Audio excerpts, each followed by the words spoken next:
Hello and welcome to the FPL Rundown. Today we're going to be talking about game week 3, how we did, what we did wrong, what we did right, and what we did look for in game week 4. So Matt, what were your plans for game week 3?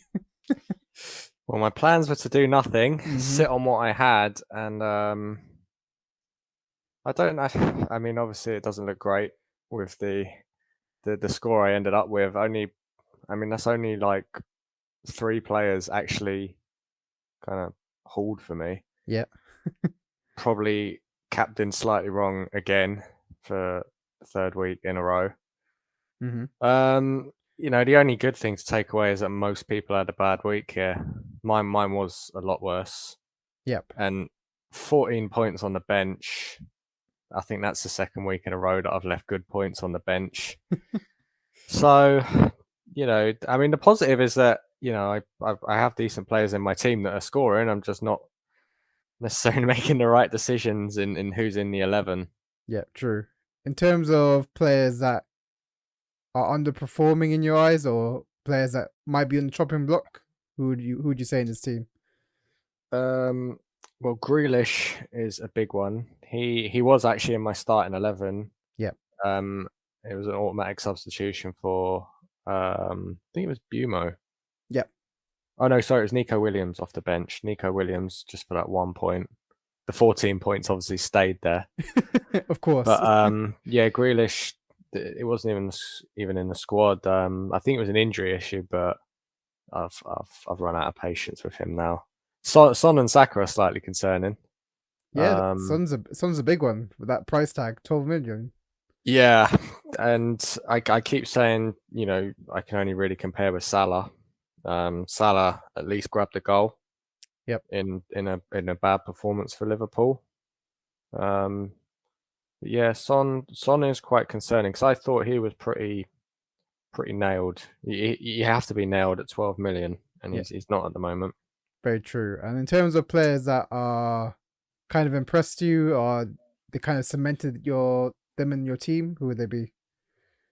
Raya, I do like, even though Brentford are conceding a lot of goals, he is making up for it with save points most week. He is getting bonus points for that. I think Brentford will get clean sheets eventually. They've got a lovely run of fixtures coming up, so I have absolutely no plans to change goalkeeper wise. Mm-hmm. And I know Liverpool haven't kept a clean sheet yet, but Van Dijk, Diaz, Gabriel, there's going to be plenty of clean sheets amongst those guys. Even still now, I look at it on paper, I'm fairly happy with it. Just not quite getting the hauls at the moment. Yep. I guess like you said, it was a bad week for everyone.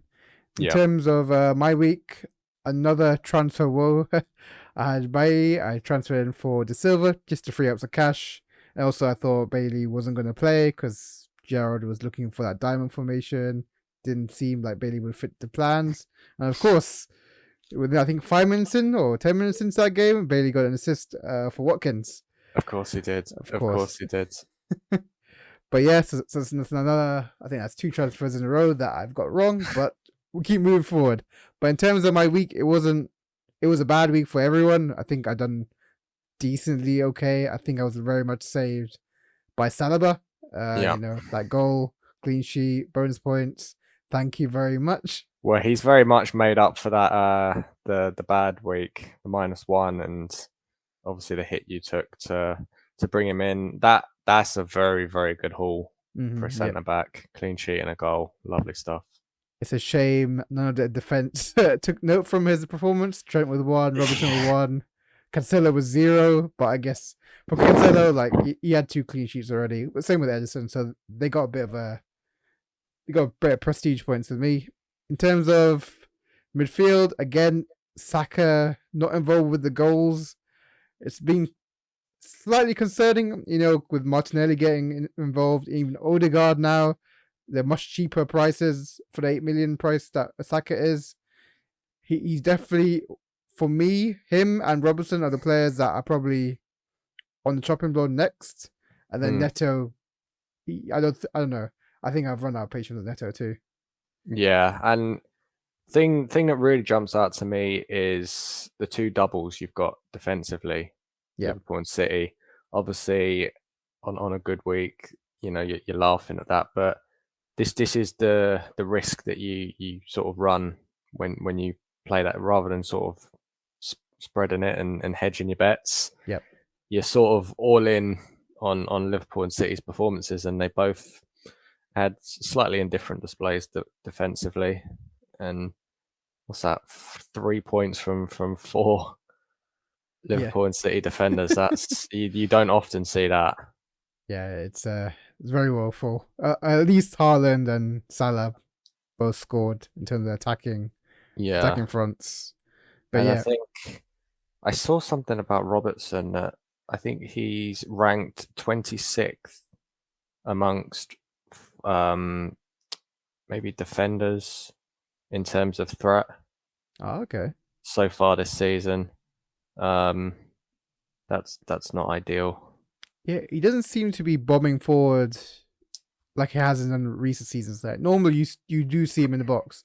I'm maybe thinking that maybe it's that Luis Diaz effect because he starts wide and then comes in centrally. So where does Robertson? Probably more of a cover, I guess. Maybe it could be that, but he had a good end to last season, Robertson, and that's when Diaz came in and really hit the ground running quite quickly. It could be a sort of opposite Trent effect. I know they've played together for a long time, but maybe it's one goes and one stays, and Trent is the one that's sitting forward more. Yep. Liverpool defenders, they will come good. I'm not too worried about them. Yeah, I'm a bit worried about doubling up. Trent will always be probably in my team because it's his Trent. Robertson, just because the lack of creativity or getting to the right positions, I'm slightly worried, but I probably will give him another week or two. Yeah, it's just the price tag with Robertson. Yep, 7 million. That's yeah, you can justify it for Trent because even in the last couple of weeks where he hasn't really hauled at all, he's always up there in terms of threat. Yep. He's always creating chances. He'll get his rewards. Very true. In terms of the leaderboards between us three, JC's off sick today, but he's still in the lead with 175 points. I've now overtaken Matt. Take a look at that, Matt. Where's the hit now? 1 point. 1 point, but I'll take it. Yeah, that was a really, really bad week for me, this one. But still pretty close. No one's managed to kind of pull away at the start of this season. It's been pretty close every single week. There's only ever really been like 10 points between the best of us and the worst of us. Yeah, about 10 to 15 points, I guess. Yeah. So, well, it's a long season, don't worry. Yeah, it's a marathon, not a sprint. Yeah, definitely. So let's look at game week 4 matches. So, Matt, any of these that stand out to you for FPL? FPL wise, captaincy wise, I think I'd be looking at Arsenal at home to Fulham's a good looking fixture. Fulham have conceded a fair few goals in 2 of their games, 1 clean sheet, but I think they're there for the taking in terms of scoring against them. Mm-hmm. Chelsea, Leicester, hard to know what to think. Leicester are pretty poor defensively, but Chelsea probably don't score as much as they should. Yeah, it's probably like the ideal match for Chelsea to let loose a little bit. I think Leicester have conceded most goals. I think 7 or 8. Yeah, that wouldn't surprise me. I mean, they do look pretty poor defensively. But Liverpool Bournemouth is probably the one. Yep. I think with the Liverpool assets, most people will have at least 2 Liverpool assets in their team to kind of choose from. Kind of hard to know where to go with the captaincy with them at the moment. No, Salah hasn't, jumped out, flown out the gates or anything so far this season. Diaz has done okay. Do you go with a defender? Do you risk, because you should be secure with a clean sheet. Yeah, Bournemouth really haven't got much apart from maybe a corner, a bit of maybe a long ball area threat. Yeah, but he's played with Van Dijk and Yeah, it feels like a nailed-on clean sheet for Liverpool. So this might be the time to maybe risk a Trent captain. Yeah, it's not a bad shout. You should fall back on the clean sheet, and then if he gets an assist or something, you'll be laughing. Yeah, and we gotta expect with Klopp and Liverpool, they will start kind of coming good. Klopp will probably get into them after the Man United game, no doubt about Yeah, it. I mean, if you watch the games, they have absolutely no problem getting into the opposition's area or edge of their box. Yeah, they just seem a little bit uh, lacking a bit of decisiveness, maybe in the final third, just that cutting edge, which I think comes with just games and confidence. yeah, Take your confidence. man on. Once you get into the season, you almost know where players are going to be. It's all instinctive. It's start of the season, it can be quite difficult to get that going. So that will come, and I think it's a good time to bank on some Liverpool assets. Yep, true. Another game that I've kind of pointed my eyes to in terms of like a watching to see who would come out of it is for West Ham. I think this is a perfect game for them after the 3 runs of losses against a Villa side that are quite poor. And especially with Villa exposed on the wings, you expect like Bowen, Cornet, Benrahma, these players should thrive. These Yeah, players, they have to do it this week, I think, to get into the books. definitely. With the thing that I mean, last year obviously Bowen had a great season, but in general with West Ham, they have so many of those similar attacking players. We've Yeah, spoken about it before. It's kind of hard to know which ones target. Yeah, to target. Benrahma had a nice start to the season, but with the 3 defeats, does Moyes start changing things up? Does Cornet get that start? Lanzini maybe getting a start. It's always hard to predict. whether they go with Skamaka or Tony, I guess that's a different play Yeah, style, I right? mean, Scamacca's got to get a start at some point. They can't stick with Antonio when he's struggling kind of the way he is. Yeah, I think we'll learn for both sides in that game. Actually, I think that's a good sort of test for the pair of them because they've both been a little disappointing to start the season. Yeah, They'll probably both be viewing that as a good way to get going. yeah, it's a good turning point for both teams to Yeah. start getting confidence in. In terms of game, I'm probably the most looking forward to this week is probably Brighton and Leeds.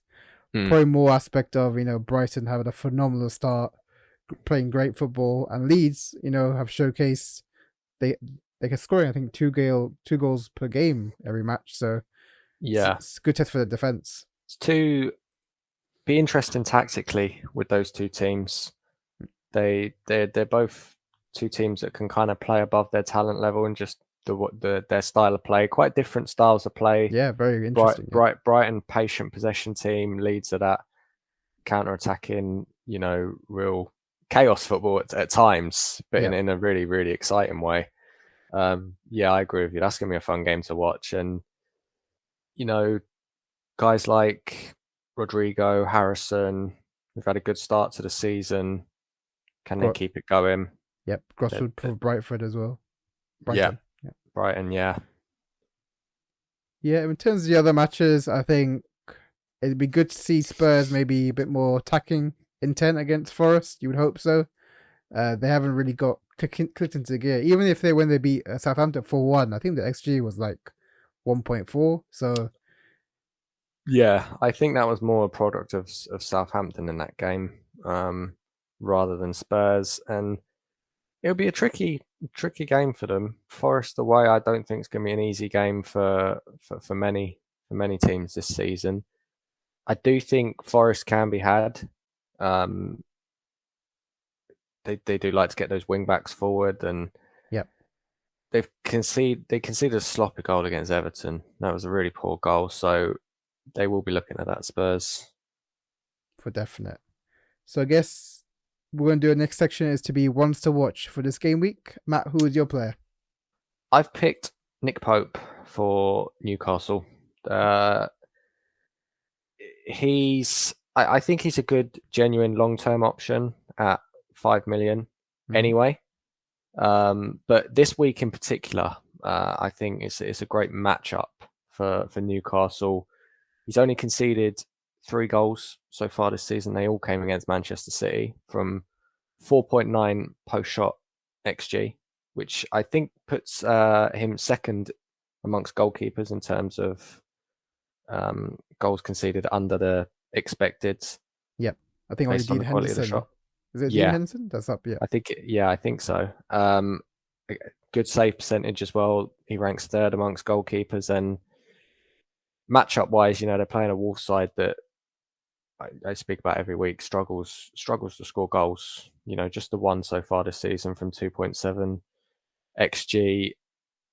They don't seem to have solved that this summer, and Newcastle good side defensively. I think Pope will have a good game in this one. Yeah, I agree with you on the save points. That's also important for bonus. So I think Wolves, like we saw last match, he really struggled to get into the box. So a lot of long shots, he'll get those save points, and he'll get that clean sheet. They should be nice, easy save points if you're just having to catch stuff from 25 yards out. Yeah, exactly. For my player, so for Brighton, there's been a big push for Gross, but I think Trossard will be quite an interesting one. He scored last weekend. But he's had 9 shots and 7 in the box. So 9 shots is the 5th highest for midfielders. And 7th for midfielders is inside the box. So even though he's playing this kind of wing back or left wing position, Brighton quite flexible. So it's really hard to pinpoint where he is. He does arrive in the box plenty of times. As you see, 8 penalty area touches, 6 for the whole of game week 3. And I think one thing I've noticed with Leeds, they're very, with the pressing, it's all central. They're all clustered into the middle of the pitch, all the ball progressions into the middle of the pitch. And whenever teams have come up against Leeds, it's normally the wide areas. So I think for Wolves, their first game against Wolves, Neto's the one that provided a cross for Bodens from the left wing. Then against Southampton, Armstrong on the left wing, who provided a cross for, I think, Mara.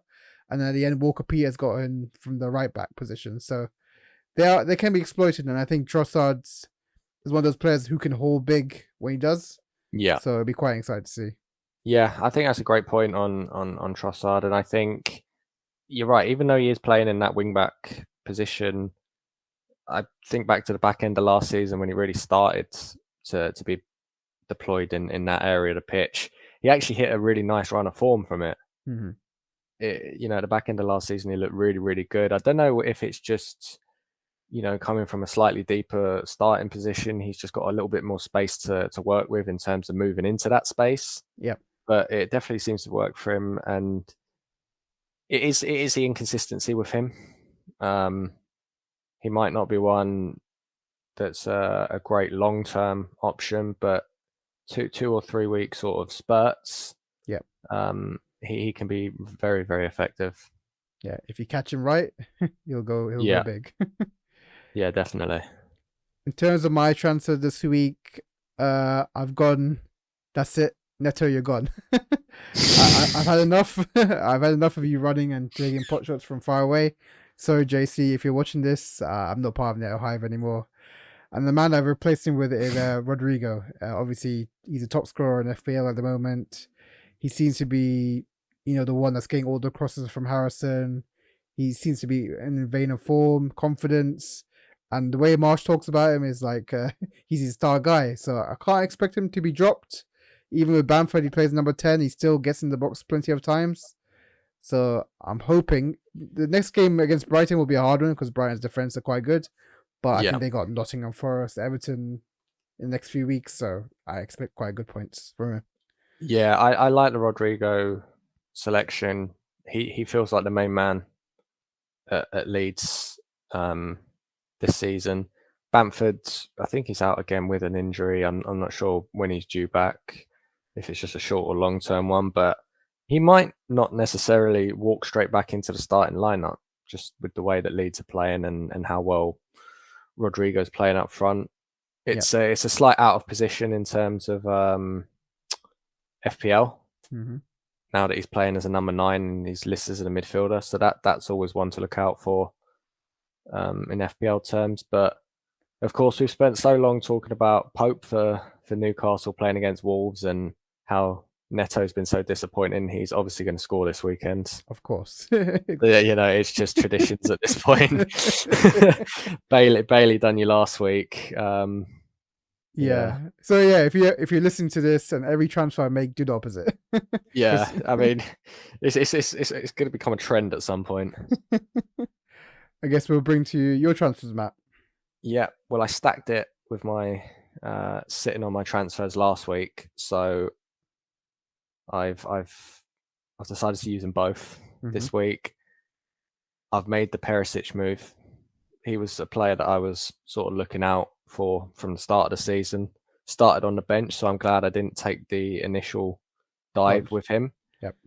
But he's coming off a very, very good game against Wolves. He got the assists and got the clean sheet points as well. So this feels like the right time to bring him in. I think there will be a rotation risk with him, particularly once European football gets started. But I think now's the time. Trippier was a hard player to lose from my team. I love him as a player. Yep. But in FPL terms as well, coming off, showing how effective he can be from those dead ball situations. But I'm just praying that that's just one of just a couple that he scores this season. I'll be devastated if he keeps on producing like that. Well, he hurt me in the game week 1, so yeah, he's done well for me in a couple of weeks. I probably shouldn't have benched him against City. Wish I'd left him in, but talking to Man City, I've finally got rid of Grealish. It might be my last FPL liaison with Grealish. He's really let me down this year. I thought, I really thought this would be, his moment. Not just in FPL terms, but obviously he got a bit of criticism for his lack of production last season. Just 3 goals and 3 assists in like 26 games. Yep. Not good enough for a player of his caliber. And, it's not like City, a side that struggled to score goals. He has to be getting at least double figures for one, goals or assists, if not both. Sterling certainly did year in, year out. And that's the guy that he's basically replacing in that team. So he's still playing well, but he's not getting those end products. And so I've made the move to Gross. It's a great pick. Cheaper option, yeah. He's does a lot of set pieces for Brighton, and he's been a key player for them virtually since they came into the Premier League. I think he was always grabbing goals for them, and for a side that doesn't really have that main man up front to get the goals. They do rely on guys like Gross and Trossard, like you mentioned just before. So I think it's a good time to bring him in. Yeah, I think your picks are very good. I think with Grealish, it's interesting after Pep's comments about Foden and some of the other players in attack. He complained that the City attackers didn't know how to sort of control the game. They were trying to force the issue through. And like players like Grealish and Mahrez kind of can take their time with the ball. So maybe he went back in the fold. But like you said, his output, even though if he's playing well, his output in terms of FPL is still quite slacking, I guess. Yeah, I think. Yeah, I speak about him purely in FPL terms because as a player, I really like him, and I still maintain he's absolutely perfect for that system. What Guardiola wants from a winger, he just suits it down to a T.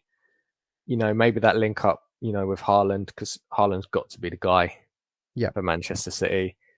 Hopefully that link up develops between those two, because he was, a genuine guy with end product at Villa. Yeah.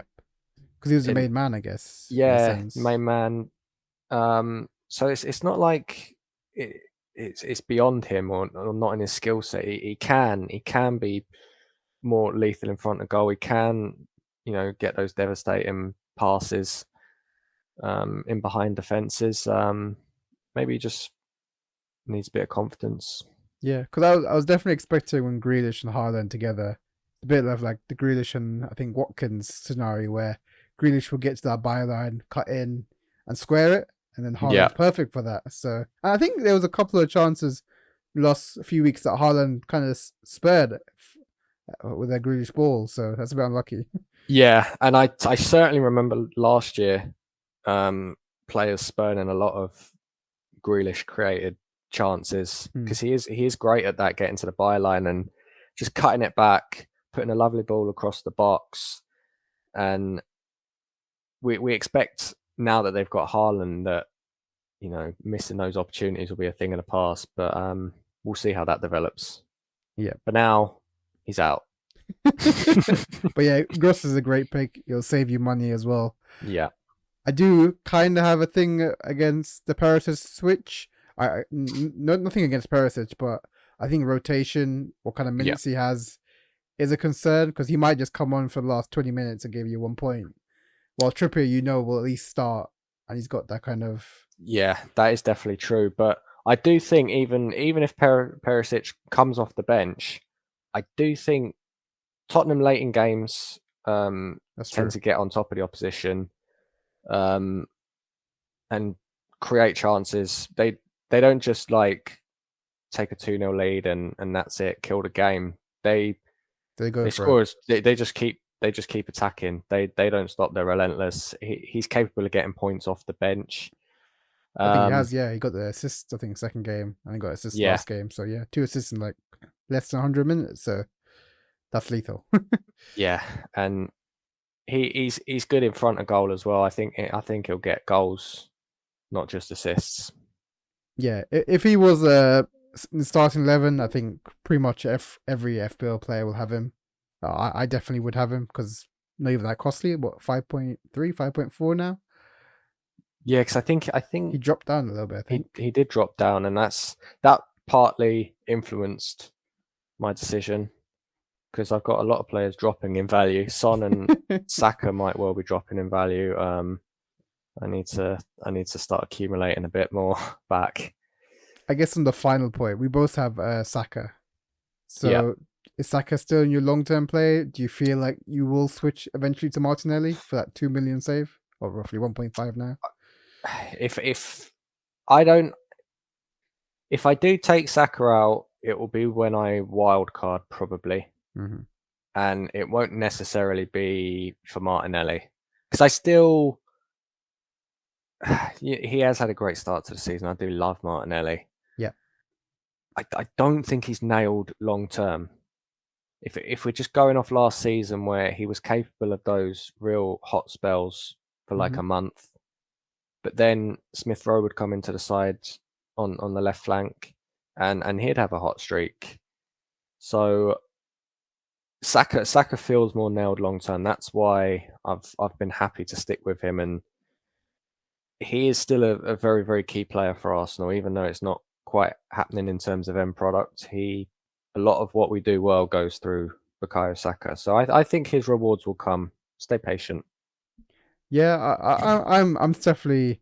I think the first 2 weeks I was getting a bit, not annoyed, but a bit like Arsenal were definitely going more to the left. But against Bournemouth, I definitely did see a bit more equal distribution in terms of where they're attacking.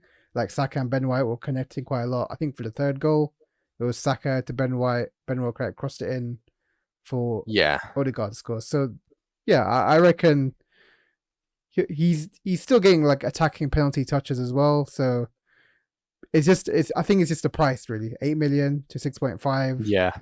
Will they both share set pieces? They both might have similar goals and assists, but yeah, it's still one to play for. Yeah, I definitely agree with you. I think maybe in previous seasons I might have been a bit more reactive with some of these guys that haven't quite got going, like Son and Saka. But the fact that it's going to be an early-ish wild card, I anticipate. Yeah, I feel slightly more comfortable in just sitting on it. And if I have to make the change at wild card, then I'll make it then. I don't feel like I need to rush any of these decisions, and I feel I can really sit on it. And the wild card is when I hopefully make my moves up the table. We'll be definitely watching out for that. But yeah, if you guys enjoyed, please subscribe and like, comment down what your transfers are, maybe your teams. Let us know what you think of our transfers. Will they suffice? Will I still be cursed? But yeah, see you next week, guys. Bye. Thanks, guys.